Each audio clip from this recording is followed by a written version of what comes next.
Next, we're going to talk about Warner Brother discusses volatile AAA console games will lean into free-to-play and mobile. Okay, so the company envisions a future of Harry Potter game where you can live and work and build and play that would be an ongoing basis. Okay. Now, during a recent Morgan Stanley speaking event, Warner Brothers Discovery game boss JP discussed some of the company's strategies for gaming going forward, and it includes more live service, mobile, and free-to-play games. Okay. Now, mind you, live service, mobile, and free-to-play games.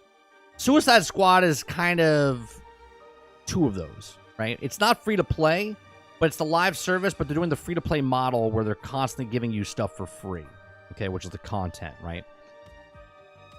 He said, doubling down on games as an area where we think there's a lot more growth opportunity that we can tap into in the IP.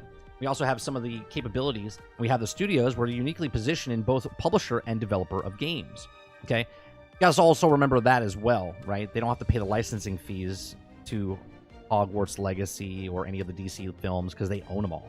Okay, so it says WB developers' recent gaming output has focused on AAA games for console, and the great when the game like Hogwarts Legacy sells 22 million copies and becomes the best-selling game of the year.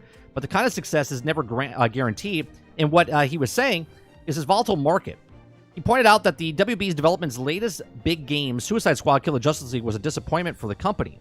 Now, again, for that to say a disappointment for the company is they're comparing year over year, and the game that came out the year before was Hogwarts Legacy, which sold 15 million copies in the first month. Okay, so take that what you want. So the plan going forward, he said, is to help reduce volatile by focusing on core franchises and bringing at least some of them to mobile and free-to-play spaces, as well as continue to invest in live service games that people play and spend money on over a long period of time. This will help, before I even continue with that, so live service games that people play and spend money on over a long period of time. I think that statement right there, even though most people that watch this video or in chat right now will say that I'm coping, it has nothing to do with cope. I take a very logical approach to most of the stuff that I say, okay? WB invested a lot of money in Suicide Squad. It's a live service game, and as I said in past videos and months and leading up to it, I said that this is going to be here for the long haul, regardless if it's 12 months, 20 months. I think it lasts the 20 to 2 years. I think it lasts to 2 years to 3 years because, again, their words, not mine. A live service game that people play and spend money on over long periods of time. Now, people make a quick little tweet. Well, yeah, the 3 people that are playing the game. As things come out, as movies come, as TV shows comes, as whatever comes down the line, more people will be like, oh, I didn't know this game existed, right? So you're okay saying that the women are a big population that are going to buy MLB The Show because they want to see themselves in video games, but there's no population of DC of people that like DC that will buy the game down the road, right? Is that what we're saying now? Okay, so it says in the long period of time, this will help WB generate more consistent revenue, he said. Going to tease the WB developers had some mobile free-to-play games coming this year. Also worth noting that just because Warner Brothers developers, Warner Brothers Discovery, that's what it says, WBD, is pushed into places, that doesn't necessarily mean that it will stop making big single-player AAA games. A lot of people are freaking out because they're like, oh my God, they're going to kill Hogwarts Legacy. I don't think they're going to kill Hogwarts Legacy. Avalanche Studios has already said that they're going to make... It's a franchise. Like, they made so much money, they'd be idiotic to make that game's sequel into something different than what this game is, right? Now, obviously, they could take that brand and make it into a spin-off or do something else. They can make an MMO that we've talked about in the past as well, but they would be absolutely insane to take Hogwarts Legacy 2 and make it into a completely separate game than the first one in the series that they want to make, okay?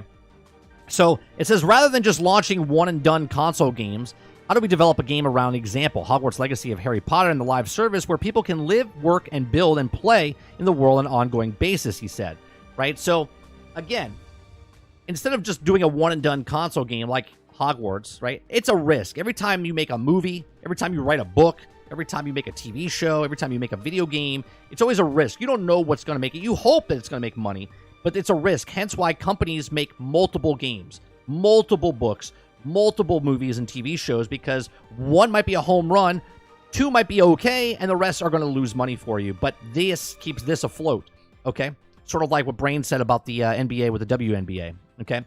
He says, went on to say that the Warner Brothers Discovery is a unique position because it has popular brands. He singled out Mortal Kombat, Game of Thrones, Harry Potter, DC as the biggest, as well as 11 different internal game development studios. He also teased that WB Discovery has a strategic investment plan to help make future games more successful, adding that the company just recently brought someone to help the brand management and sustainability. Okay, Warner Brothers Discovery has also expects gaming to bring meaningful growth to the company in the years to come. But making games takes time, right? And that's another reason I think that Suicide Squad is going to last 2 to 3 years. You can call me crazy, but the business, okay, looks at this and says, we invested this much time into this game. There's no way they're going to take a game that took 9 years and they're just going to throw it out the window. They're going to see what sticks over the next year to 2 years and see what they can make out of this, return on their investment. If it's little, minuscule, if they never get back to that profit point, right? They want to make sure they can get as much money back as possible, okay? And I think, again, if someone can say every game is one patch away from becoming good, there's no difference with Suicide Squad, right? The people that like the game like the game. The people that don't like the game move on and play a different game, okay? We have another story about DC multiverses, okay? Or WB multiverses coming back out, okay? We had a conversation about that like a week or two ago, okay? So, but making games takes time. And because it takes so much time to make video games, they're just not going to throw it off to the side and then invest another 5-6 years to make a video game, right? So they want to make sure that they have different IPs, different brands, and while they have a Hogwarts Legacy, while they have a Suicide Squad, they can go make another game in a mobile form, in a free-to-play form, and get that out there. Hence why the Multiverses is coming back out, okay? He also said, by the company is laying down foundation now for returns that could come in 2025, 2026, and 2027. And those games would be Hogwarts Legacy, still making profit, okay, because it already made a profit, and it's still selling. They're still going to keep up to dates. They're coming out with an expansion or something. They're going to say something over the summer, okay? Multiverses, which is a free-to-play fighting game that people spend microtransactions on. And you got Suicide Squad, and you have other games as well. Okay, so he went on to say how he has no idea how the gaming landscape will evolve over time, but he believes that owning the IP and the studios could help WB Discovery succeed where others might not. He also called out things like virtual reality, virtual worlds as places that will also increase the scale and adoption in the future. Now, here's another thing that they could do, right? Not only Suicide Squad, Kill the Justice League is out there, but again, everyone thinks that we don't know the price, right? We don't know how much they spent on this game, and we also know that they didn't have to buy the license because the people who made the game own the company. The company owns the license. So they don't have to give that extra 30% or whatever it is to the other company. They are the company, okay? So Rocksteady is owned by WB Games. They're underneath the same umbrella. So even if the game costs $200 million and they don't make that money right back at the start, in the long run, they can make it back and be profitable in the long run. But a lot of people don't understand that. They think because the game is dead now, it's dead forever. And these are the same people that are playing No Man's Sky. These are the same people that are playing Battlefield 2042. These are the same people playing Cyberpunk. These are the same people playing Fallout 76. This is the same people. Pick a game and insert here, okay? So it boggles my mind that everyone's like, well, this game's dead. It's a completely different scenario. Marvel's Avengers wasn't owned by Crystal Dynamics. They had to pay a licensing fee, okay? So, he went on to say, some of the WB Discovery upcoming video games include Harry Potter Quidditch game, okay, and Wonder Woman's title, and the makers of Shadow of Mordor. Wonder Woman game is not a live service game, okay? It's a single-player game, okay? Warner Bros. Discovery approach to gaming is very different to Disney, and the company years ago developed to publish games in-house, but now licenses and franchises to other companies. For example, Disney just paid Epic $1.5 billion to bring a franchise to Fortnite. Disney also is working with a variety of companies, including EA, Ubisoft, Zynga, and Quantic Dream on Star Wars games and the deal with Microsoft and Bethesda for Indiana Jones and the Great Circle of Blade. The point of that is that WB doesn't have to do that. WB doesn't have to go out and try to manufacture people to get the licensing. They have studios underneath their umbrella that they can work with, and that's huge. They don't have to pay for the license, and they also don't have to give a percentage off to somebody for that. They just put it right back into house. Okay? I think, again, I don't think this means that Hogwarts Legacy 2 is coming out and it's going to be a live service game. Everyone likes to just, all of a sudden, the sky is falling. Are they going to make a live service game based off of the Harry Potter game? You better believe they are. Is there going to be a MMO down the road? Probably. Okay. Is there going to be other games with those licenses of Game of Thrones? Right? Is there going to be a survival game? Maybe. Right? Like we just watched Dune Awakening. Okay. Maybe they make a survival world of Game of Thrones where you live in the Game of Thrones world. Okay. Maybe they make other games down the road. The Multiverses game is, they can just keep adding characters and skins and all this stuff, right? Remember, right? StarCraft, the entire game, made less money than one skin in World of Warcraft, okay? So when you look at this, and you look at Multiverses where they sell skins, now that game made a shit ton of money, then closed down for almost a year, and now is coming back, it's going to make more money, okay? Suicide Squad. The live service aspect of that game is not even in the game yet. People are complaining that it's a bad live service game. How do they know?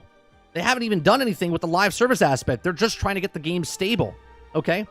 Sure, it's a bad game right now because it's not working correctly, but the live implemented for the live service part hasn't even been put into the game yet. They're like, oh, it's bad microtransactions. They have bundles. A third of the price of what you pay for other games. Okay? For a bundle of stuff. Yes, it's still expensive.